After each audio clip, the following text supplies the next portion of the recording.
नमस्ते दोस्तों, day by day classes में आपका स्वागत है। तो दोस्तों, अगर पिछली वाली वीडियो में हमने करीब करीब 25 क्वेश्चन के करीब करीब किया था, फिर उसके बाद हम आज चलते हैं। आज हमारी जो वीडियो होगी उसमें भी 25 क्वेश्चन करीब करीब होंगे, है ना। तो चलिए हम स्टार्ट करते हैं और देखते हैं हमारे पास क्वेश्चन कैसे कैसे हैं। तो सबसे पहला यहाँ पर क्वेश्चन ये है कि निम्न में से कौन सा पदार्थ लेंस बनाने के लिए प्रयुक्त नहीं किया जा सकता। जल का भी उपयोग हो जाता है लेंस बनाने में। ऐसे होता है ना, प्रकाश की किरणें यहाँ से आती हैं तो थोड़ी सी इधर झुक जाती हैं, तो इसका भी अपवर्तन परावर्तन हो जाता है ना, लेंस बन जाता है, ठीक है, जिसके आर पार जा सकती हैं। दूसरा क्या होता है, कांच का तो आपको पता है कि कांच एक सॉलिड होता है ना। यहाँ से भी किरणें गुजरती हैं, अपना स्थान थोड़ा सा विक्षेपित करती हैं, लिटिल बिट, है ना। प्लास्टिक से भी गुजर सकती हैं, लेकिन मिट्टी से गुजर सकती हैं नहीं, बिल्कुल नहीं। तो यहाँ पर पूछा है कि किसका लेंस हम नहीं बना सकते, तो हम मिट्टी का लेंस बना सकते हैं, नहीं बना सकते, है ना। तो बस ठीक है, तो यहाँ पर हमारा जो सही उत्तर होगा वह होगा मिट्टी, ठीक है। हम चलते हैं नेक्स्ट वाले पे। यहाँ पर इन्होंने पूछा है कि एक एचपी बोले तो हार्स पावर, है ना, कि एक अश्व शक्ति बराबर होती है कितने के। पहला इन्होंने दिया है कि 736 वाट। फिर उसके बाद इन्होंने दूसरा इन्होंने दिया क्या, 746 वाट। और यहाँ पर इन्होंने दिया 767 वाट। तो ये इसका सही उत्तर है ना।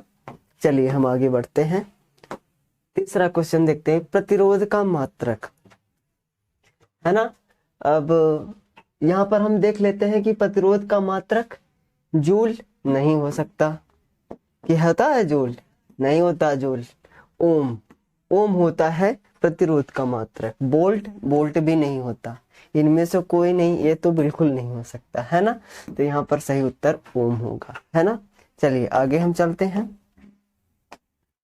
अगला हमारा क्वेश्चन क्या कहता है, धातुओं की प्रकृति होती है। इन्होंने क्या पूछा कि धातुओं की प्रकृति कैसी होती है। यहाँ ऑप्शन क्या क्या दे रखा है हम देख लेते हैं। विद्युत धनात्मक, यानी कि धातुएं धनात्मक होती हैं, हाँ जी, है ना, ऐसी होती हैं। जिंक होता है, वो भी होता है धनात्मक। विद्युत ऋणात्मक नहीं होती, धनात्मक ही होती हैं। उदासीन भी धातुएं नहीं होती, इनमें से कोई नहीं, ये तो बिल्कुल नहीं, है ना। तो धातुएं जो होती हैं वह धनात्मक होती हैं, है ना। चलिए आगे बढ़ते हैं एकदम रफ्तार से। यहाँ पर देखिए लिखा है उपचयन वह प्रक्रिया है। क्या उपचयन और अपचयन हम जरा सा देख लेते हैं। हम लिखते हैं उपचयन, क्या, उपचयन, और दूसरा हमारा है अपचयन। ये रेडॉक्स अपक्रिया में होगा, है ना।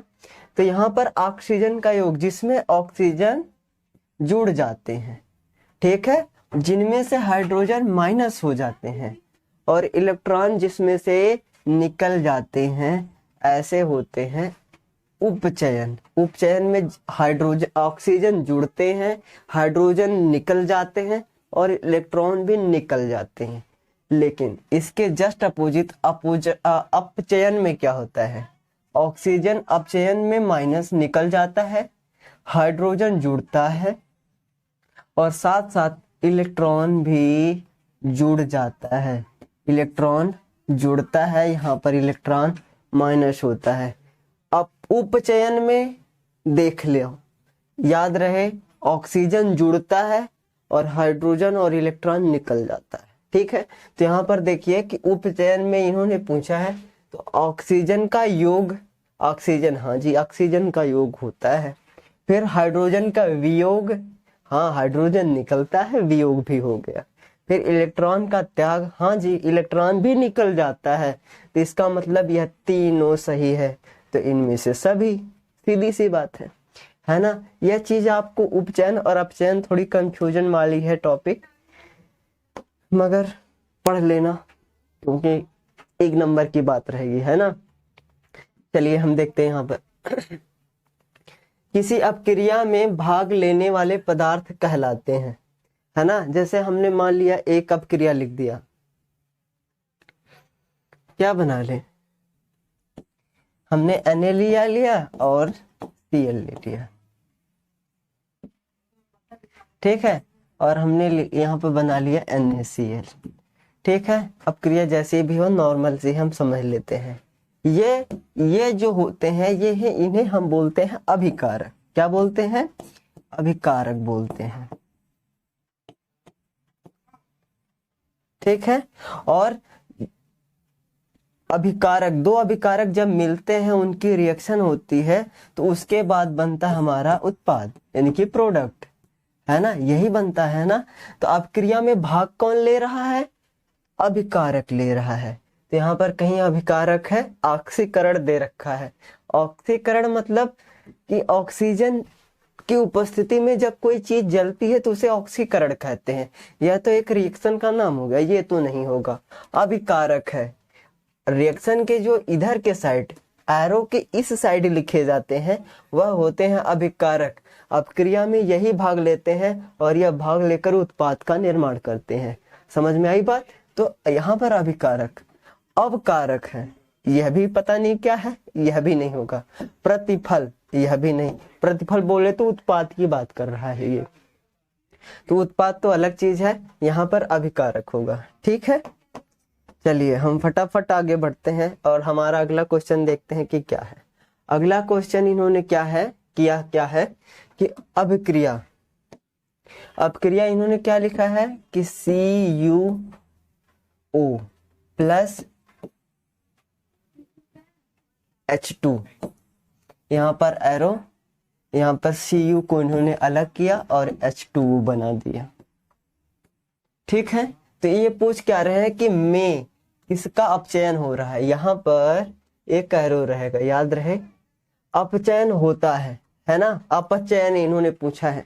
हमने अभी पढ़ा कि उपचयन जो होता है, उपचयन में ऑक्सीजन जो हमारा है वह ऐड हो जाता है, हाइड्रोजन माइनस हो जाता है और इलेक्ट्रॉन भी माइनस हो जाता है।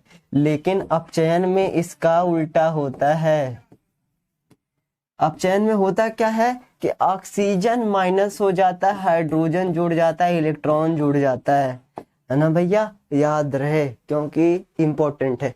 अब यहाँ पर देखो अपचयन, किसका अपचयन? अपचयन मतलब जिसमें से ऑक्सीजन गायब हो रहा है। तो यहाँ पर देखिए कि यहाँ पर ऑक्सीजन है कहीं, ऑक्सीजन इधर तो है ही नहीं, इधर तो केवल H2 था, तो यह तो नहीं होगा। Cu है, Cu का अपचयन हो नहीं सकता क्योंकि ऑक्सीजन हमें निकालना है, ऑक्सीजन माइनस हो रही है ना। अपचयन में यही याद रखना, ऑक्सीजन माइनस हो रही है। तो यहाँ पर देखिए CuO है, जिसमें से यहाँ पर CuO था, इसमें से ऑक्सीजन निकल गई और हाइड्रोजन के साथ जुड़ी और Cu बेचारा अकेले रह गया और हाइड्रोजन ऑक्सीजन के साथ फरार हो गया, है ना। तो यहाँ पर जो अपचयन है, किसका अपचयन हुआ? कॉपर ऑक्साइड का। समझे कि नहीं समझे? समझे तो कमेंट कर दो, ठीक है। किसी कुंडली का प्रतिरोध ज्ञात करने का सूत्र, यहाँ किसी कुंडली का प्रतिरोध ज्ञात करने के प्रतिरोध, ओम का नियम अगर हमें याद होगा तो हमें पता है कि ऐसे है कुछ ओम का नियम, V = IR, यही होता है ना, यही होता है ना, बोलो बे। हाँ चलिए फिर अगर हम देखें, यही होता है ना, यहाँ पर हमें R निकालना है। अगर हम R को यहीं रखें और R को हमने यहाँ पर रखा तो हमारा हो गया V/I, और यहाँ पर देखो कि V/I कहीं पे है, तो यहाँ पर है ये R = हाँ V/I ये रहा। अब मुझे लगा ये तुम, लेकिन V × I है, तो ये हो गया दूसरा वाला ऑप्शन सही। और मिस प्रिंटिंग है लगता है इसमें, है ना, लेकिन हमारा ये हो जाएगा, ठीक है। यहाँ पर 2 बारी हो गया है, लेकिन ऐसा नहीं हो सकता, गलत बात, ऐसा नहीं हो सकता। ठीक है, मिस प्रिंटिंग है, कोई बात नहीं। आप लोग समझदार हो, प्रतिरोध को आप जानते हो कि आखिर कैसे क्या होता है। ठीक है, यहाँ पर देखिए एक क्वेश्चन हमें और मिला है। यहाँ पर बहुत सारे लोग थोड़ा सा कंफ्यूज हो जाते हैं, क्योंकि क्वेश्चन ही ऐसे पूछता है।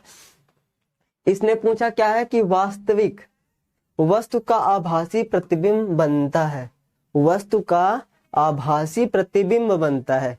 आप शीशा देखते हो, आप तो वास्तविक हो, लेकिन जो उसमें आपका फेस या फिर आपकी शरीर, आपकी बॉडी दिखती है, वो कैसी होती है? आभासी होती है। आप उसे केवल आभास कर सकते हो, उसे आप पकड़ नहीं सकते, है ना, नहीं पकड़ सकते। जैसे आप मुझे देख रहे होगे अपने फोन में, तो क्या पकड़ लोगे मुझे? नहीं पकड़ सकते। पकड़ने के लिए मुझे वास्तविक, मतलब मैं जब सामने रहूंगा तब पकड़ सकते, है ना। तो समतल दर्पण भी आभासी ही प्रतिबिंब बनाता है, सबको पता है, क्योंकि सबसे उठते ही ना सारे लोग देखते हैं चेहरा, है ना। तो यह भी समतल दर्पण भी आभासी प्रतिबिंब बनाता है। क्या उत्तल रियल बनाता है? नहीं, ये भी आभासी बनाता है। अवतल भी आभासी बनाता है, अर्थात ये तीनों बनाते हैं, यानी कि इनमें से सभी। तो ये सारे ऑप्शन गलत और ये वाले सही, क्योंकि सारे के सारे बनाते हैं आभासी, कोई भी रियल प्रतिबिंब नहीं बनाता। रियल बनाने का क्या मतलब है कि आप जाके उसे गले लगा सकते हो, है ना। तो ऐसा तो किसी प्रतिबिंब के साथ जो शीशे में खड़ा है उसके साथ तो हम ऐसा कर नहीं सकते, है ना, हम जादूगर थोड़ी ना है ना। फिर हम चलिए देखते हैं, यहाँ पर है निम्न में से किस माध्यम में प्रकाश की चाल अधिकतम है।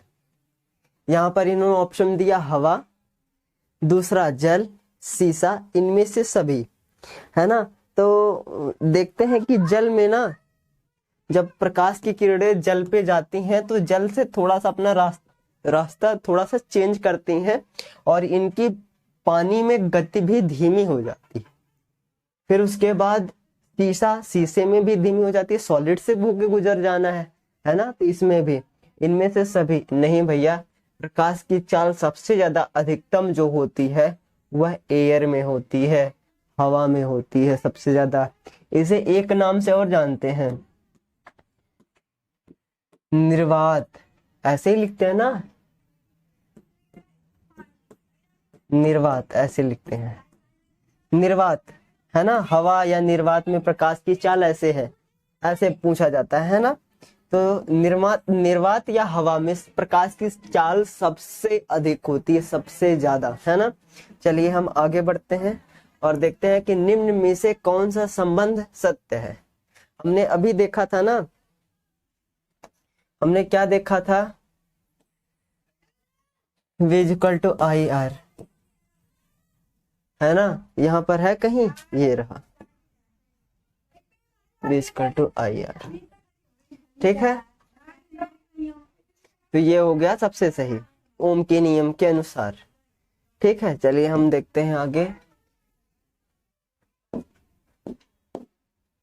और अगला हमारा क्वेश्चन, निम्नलिखित में से किस धातु को चाकू से आसानी से काटा जा सकता है। ऐसी कौन सी धातु है जिसे हम चाकू से काट सकते हैं, है ना। हमें पता है जो Fe होता है, आयरन होता है, इसी का तो चाकू बना हुआ होता है। अब चाकू को हम स्टील है, सॉरी स्टील कहाँ से आ रहा हूँ, ठीक है। तो आयरन है, कैल्शियम है, हम इनको चाकू से काट सकते हैं, ये काफी सॉलिड होते हैं, है ना, ये बहुत सॉलिड होते हैं। यहाँ पर एल्यूमिनियम दिया है, यह भी काफी सॉलिड होता है। मैग्नीशियम है, कॉपर है ना, ये सारे के सारे सॉलिड होते हैं, काफी मजबूत होते हैं। हमने चाकू से क्या, तलवार से भी नहीं काट सकते, क्योंकि ये चाकू तलवार के ही बने हुए होते हैं, है ना। काट सकते हैं, हालांकि ये बहुत ज्यादा बलवान होंगे तो, लेकिन सोडियम है, इसे हम प्यार से काट सकते हैं, एकदम बिल्कुल चाकू से, पनीर की तरह, है ना। तो याद रहे, जो सबसे चाकू से जिसको काटा जा सकता है वह है सोडियम। क्या है? सोडियम, Na, सोडियम, है ना, याद रहे, बोलना नहीं है। ठीक है, चलिए हम अगला क्वेश्चन देखते हैं। आयोडीन की कमी से कौन सा रोग होता है? आयोडीन सारे लोग जानते हैं कि पहले एक ऐड आती थी कि जो नमक है ना, नमक NaCl, वह आयोडीन युक्त है ना। आयोडीन युक्त नमक खाइए तो घेंघा नहीं होगा, घेंघा रोग नहीं होगा। तो इससे स्पष्ट पता चलता है कि आयोडीन की कमी से हमें होता है कौन सा रोग? घेंघा रोग होता है ना। यहाँ पर मधुमेह हमने कल ही पढ़ा था कि इंसुलिन की कमी से हमें मधुमेह होता है ना, इंसुलिन की कमी से। फिर उसके बाद एड्स है, नहीं भैया ये तो HIV से होता है ना, ये HIV से होता है, ये एक वायरस है और इसकी वजह से होता है। और ये पता नहीं क्या है, पता नहीं, मुझे खुद ही नहीं समझ में आया, लेकिन घेंघा यहाँ पे ठीक है, सही ऑप्शन इसका घेंघा है। आयोडीन की कमी से जो रोग होता है, ठीक है। चलिए हम आगे चलते हैं। निम्नलिखित में से कौन गैस चूने के पानी को दूधिया कर देता है? कौन सी गैस भैया? ये तुरंत आंख बंद करके कार्बन डाइऑक्साइड। चूने के पानी, जो चूने का पानी होता है, अगर आप उसमें से कार्बन डाइऑक्साइड को गुजार दोगे, गैस को गुजार दोगे, तो उसका पानी जो हो जाएगा वह दूधिया हो जाएगा, यानी कि दूध के कलर का हो जाएगा, सफेद कलर के हो जाएगा। बात समझ में आई? पल्ले पड़ी, आगे बढ़े। चलिए, निम्नलिखित में से कौन पिट्यूटरी ग्रंथि से निकलने वाला हार्मोन है ना। तो यहाँ पर एक हार्मोन होता है जिसको हम बोलते हैं ग्रोथ हार्मोन, और यह निकलता है हमारी पिट्यूटरी, यानी कि वृद्धि हार्मोन्स कहलाते हैं पिट्यूटरी। पिट्यूटरी से वृद्धि हार्मोन्स निकलते हैं, है ना। ठीक है, चलिए हम आगे बढ़ते हैं और आगे देखते हैं हमारा क्या है। आगे वाला, फूल का कौन सा भाग फल में बदलता है? उन्होंने क्या पूछा कि फूल का कौन सा ऐसा भाग है जो फल में बदल जाता है। तो भैया सीधी सी बात है कि जो किसी फूल की ओवरी होती है, ओवरी है ना, ठीक है, ये जो होती है ना, ऐसे पत्तियां होती हैं फूल की, टेम्परेरी फूल है, इतना ज्यादा दिल पे मत लेना। और यहाँ से ये पुंकेसर, स्त्री केसर निकले हुए तो है ना। तो ये जो इसका ये ओवरी वाला भाग होता है ना, अंडाशय बोला जाए, इसको अंडाशय बोलते हैं। अंडाशय ही जाके बाद में फल बनता है, जब इसमें इसके पुंकेसर स्त्री केसर पे आते हैं, ओवरी में आते हैं, फर्टिलाइजेशन होता है, बीज बनती है। तो जो बीज वाला पार्ट होता है वही जाके फिर बाद में फल बनता है। साफ बात समझ में आई? तो यहाँ पर जो होगा वो अंडाशय होगा। पुंकेसर, पुंकेसर तो ये वाला हिस्सा होता है बाबूजी, जो यहाँ से निकल के ऐसे छोटे छोटे होते हैं 5-6, है ना। ये नहीं हो सकता। स्त्री केसर हम इसको बोलते हैं, यह भी नहीं, लेकिन अंडाशय हो सकता है, अंडाशय, ओवरी, है ना। तो ओवरी होता है जो बाद में जाके हमारा फल बन जाता है। समझ में आई बात? ठीक है। प्रकाश की किरणें गमन करती हैं, तो अगर ऐसा कोई क्वेश्चन पूछे तो सीधे किसमें? सीधे प्रकाश की किरणें सीधे गमन करती हैं, तिरछे तिरछे नहीं करती कि तिरछे पे चिन्ह लगा के आ जाओ, नंबर नहीं कटवाना हमें, है ना। प्रकाश की किरणें सदैव सीधी चलती हैं। आपने लेजर लाइट से, लेजर जो होती है ना लाल कलर की, उससे बहुत जला जला के सबको परेशान किया है, याद होगा, देख लेना। प्रकाश की वह भी किरण होती है, वह तिरछे जाती है कि हमने टॉर्च यहाँ से उसकी जलाई और ये इधर से रही, सीधे ना निकल के इधर चली गई, कभी नहीं हो सकता। उसका रास्ता हमेशा, अगर टॉर्च यहाँ पर है, मोटी सी टॉर्च हमने बना दिया, यहाँ से जो प्रकाश निकलेगा वह हमेशा सीधे ही रहेगा, याद रहे। ये ऐसे नहीं कि आपने अपनी किताब में ऐसे चिन्ह देख लिया तो बोल लो कि तिरछे जाती है, सीधे जाती है। इसकी आकृति तो देखो, इसकी आकृति के आधार पर वो जाती है, लेकिन प्रकाश की किरणें सदैव सीधी जाती हैं, याद रहे। चलिए हम आगे बढ़ते हैं। वीर तुम बढ़े चलो, धीर तुम बढ़े चलो। हाँ, यहाँ पर देखते हैं निम्नलिखित में से कौन सा लेंस की क्षमता का मात्रक है। लेंस की क्षमता का मात्रक जो होता है वह होता है डायप्टर। क्या? डायप्टर। जूल, वाट, अर्ग ये सब नहीं, डायप्टर। ठीक है, याद रहे। फिर उसके बाद हम अगला देखते हैं कि बैटरी में किस प्रकार की धारा प्रवाहित होती है। प्रत्यावर्ती धारा, दृष्ट धारा या फिर ये भी, या इनमें से कोई नहीं। हमें पता है कि धाराएं दो प्रकार की होती है। एक होती है प्रत्यावर्ती धारा, है ना, जो हमारे घरों में तारों के थ्रू आती है ना। प्रत्यावर्ती धारा मतलब अल्टरनेटिव, एक बार ऊपर एक बार नीचे, एक बार ऊपर एक बार नीचे, ऐसे इसकी तरंगदैर्घ्य ऐसी होती है। और एक दृष्टि धारा होती है, डायरेक्ट करंट। उसका अगर हम ग्राफ बनाएंगे तो ग्राफ उसका ऐसे ही बनता है ना, बिल्कुल सीधे। ये बैटरी में यूज होती है ना, ये बैटरी में यूज होती है। और इलेक्ट्रिक में यह विद्युत धारा जो होती है एक्चुअल में ये होती है जो हमारे जनरेटर से या फिर जो हमारे घर में आती है, जिससे यह पैनल चल रहा है ना। तो इस वाले करंट से, ऐसे करंट को हम बोलते हैं प्रत्यावर्ती या अल्टरनेटिव करंट बोलते हैं, है ना। तो यहाँ पर बोला कि बैटरी में किस प्रकार का करंट होता है, तो बैटरी में हमें पता है कि बैटरी में होता है डायरेक्ट करंट। कौन सा? Direct current. तो यहाँ पर दृष्ट धारा, है ना, यहाँ पर दृष्ट धारा करंट हो जाएगा, है ना, दृष्ट धारा, जो कि जिसका ग्राफ ऐसे होता है, सीधा सा। ठीक है, बात समझ में आई। चलिए हम आगे बढ़ते हैं। और आगे हमारा क्या है, प्रकाश के परावर्तन के कितने नियम हैं। प्रकाश के परावर्तन के मुख्यतः दो ही नियम है। सबसे पहला क्या है, यहाँ पे कहते हैं कि आपतित किरण, परावर्तित किरण और आपतन बिंदु पर लंब तीनों एक तल में ही होते हैं। क्या?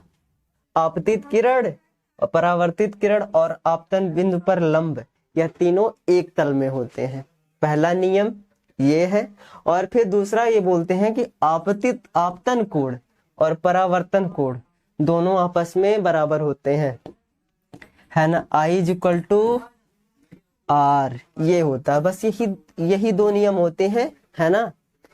इस वजह से यहाँ जो दूसरा वाला नंबर है वह सही है ना। चलिए हम आगे बढ़ते हैं। एक ही दो क्वेश्चन और रह गए हमारे पास।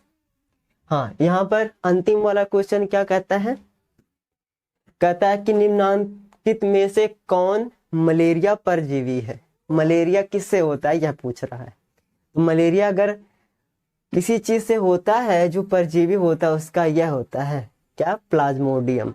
प्लाज्मोडियम से होता है मलेरिया। ठीक है, याद रहे, भूलना नहीं है। ठीक है, तो आज की जो हमारी वीडियो है यहीं पे समाप्त होती है। हम मिलेंगे किसी अगली वीडियो में, तब तक के लिए देखते रहिए day by day classes. Bye bye.